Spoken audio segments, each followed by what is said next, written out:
Hey there everybody, Pop on Top here. Welcome back to some more Fallout 4 mods. In today's mod, we got a new gun here today that's currently equipped in my character's hands. This is the Institute Covert Ballistic Pistol. So, most of the Institute weapons obviously are energy weapons because they're scientists, right? They made energy weapons, that's kind of the deal. But this one is a ballistic pistol. It shoots .38 caliber ammo, so very cheap, very common ammo. Like I think if the Institute would, they would use the bullets you could find the most of. It has an integral suppressor, so like no matter what this gun is suppressed, it is technically quiet-ish.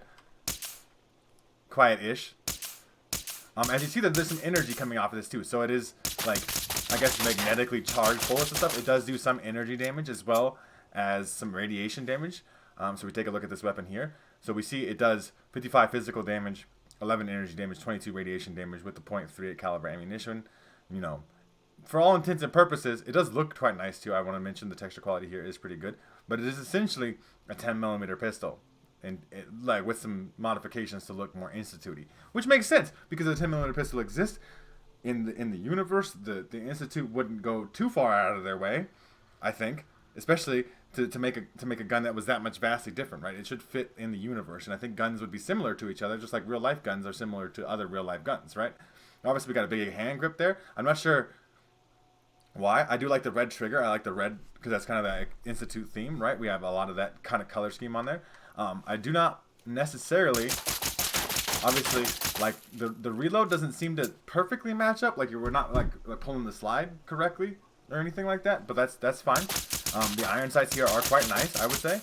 And if you want this weapon for yourself after you've downloaded it, which is less than a megabyte, it's a kilobyte something mod. Okay, like that is crazy that this can exist. You can craft it here at yourself at the chemistry station as long as you have GunNet too. Obviously, you can find it on Institute vendors and stuff. It is quite expensive, but you do get what I would consider a pretty good gun, and we're going to test it on some combat, obviously, a little later on in the video. But we get a big 30-round mag. This is by default, to be fair, right? Like I've not messed with this thing at all. So obviously, you can make it automatic or semi-automatic as well. Obviously, the most effective way would probably make it the automatic receiver. You get a fire rate of 99. You really need 127 at automatic. I don't think you do, because you do lose a lot of range and a little bit of accuracy and damage, right? So advanced receiver is probably the way to go. You can also extend the barrel.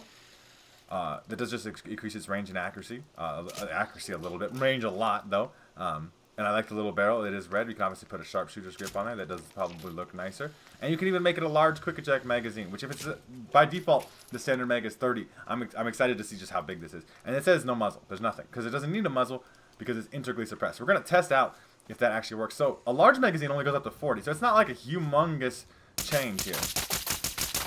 Obviously, with the 99 rate of fire, I probably can't fire it even fast enough to like show off that 99 rate. I'm gonna try here, okay? I'm gonna show you my finger. Obviously, it's recoiling, and I can't control the recoil at the same time. I don't think I can. I don't think I can act like it is very quick, semi-auto rate of fire weapon. I'm gonna make it auto, but the texture quality here looks actually quite good. I mean, it's based off of whatever Institute weapon textures you have. So if you have really good Institute weapon textures, that apply to this weapon as well because it's using the same thing. That's why the file size is so small. It's actually just a combination of things. It'd be cool if you used the front grip too. And kind of held it because like what is that grip there for if you're supposed to be like two-handing the pistol, but obviously it's just a 10mm for all intents and purposes. I'm gonna make it automatic though because I just want to see. I just want to see what it's like though. And like I said, there's no ammo conversion here. We are doing .38 ammo. That's pretty quick. That is obviously, you know, spray and pray level.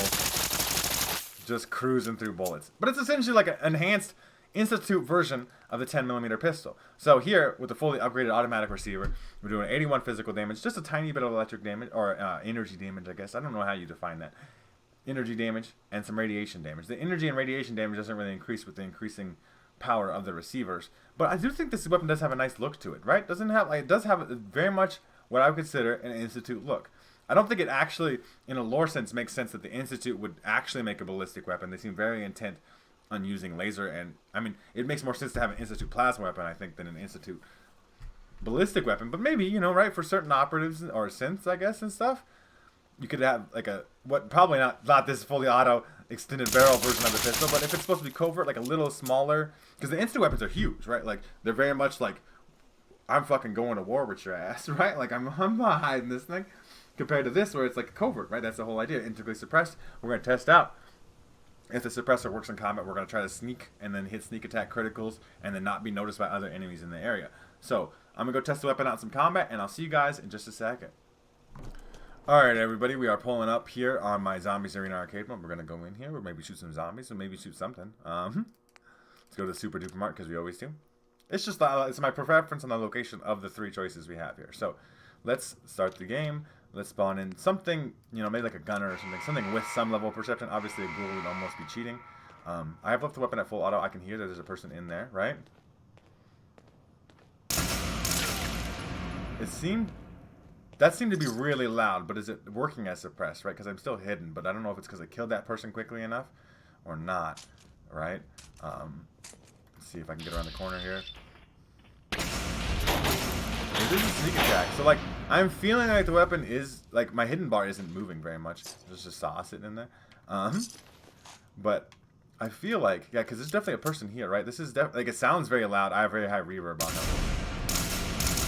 It does have some, I mean, that's a legendary, so they won't going to go down very quick. But I'm hidden now, right? Like, the rest of the whole area, Poisoner's Metal Left Arm. What a piece of garbage. Look at this piece of garbage. Plus 25% poison resistance. Oh, my God. I gotta mention that every time I get a bad legendary, because that's just like my luck, dude. But there should be some people probably over here, and if I shoot this person, right, you'd argue that like the rest of the people would hear. That's a sneak attack critical. It's still a sneak attack critical. The weapon, even though it does in this particular environment with my particular sound mods on and stuff, doesn't sound very quiet. It is suppressed. It is functioning as it's integrally suppressed. Like whatever little tag it has in the code that says, "Hey, yo, this weapon doesn't make any noise." And obviously, it's probably more effective than a 10mm pistol. I don't see why not. It does seemingly doing more even ballistic damage as well as having that extra energy and radiation damage. It seems to hit pretty hard. Like, I'm gonna intentionally go for like something like a not super damaging shot, like a leg shot. And it's still one bursting these gunners. I mean, and you can see the level of them and stuff. You can see what we're kind of dealing with here. This is a cool gun. It would be cool. Obviously, it's an extremely small file size, so you can't be too complaining about like, oh, I wish it had like its own unique animations. I wish it had like all this, that, or the other thing, right? Make it an Institute covert rifle, right? Like you could do all kinds of. You could argue, you could do that. You would want all kinds of things out of this thing for a simple, little, integrally suppressed ballistic pistol with some extra energy damage on top. It seems to function pretty well to me, and it does very much look Institute themed, right? Like, so if you guys want the Institute Covert Ballistic Pistol for yourselves, make sure to check out the top link in the description. They will link there to the Bethesda.net page and the Nexus mod page, so you can download this mod for yourselves there. You guys let me know what you think in the comment section down below. Is this a cool gun? Is this something you're worth checking out in your opinion? I always appreciate hearing your feedback. If you guys have enjoyed the video, like the video. If you guys are new to my channel, make sure to subscribe that we can check out more videos from me. And pretty much other than that, you guys have a good rest of your day, whatever it may be, and I will see you in the next episode.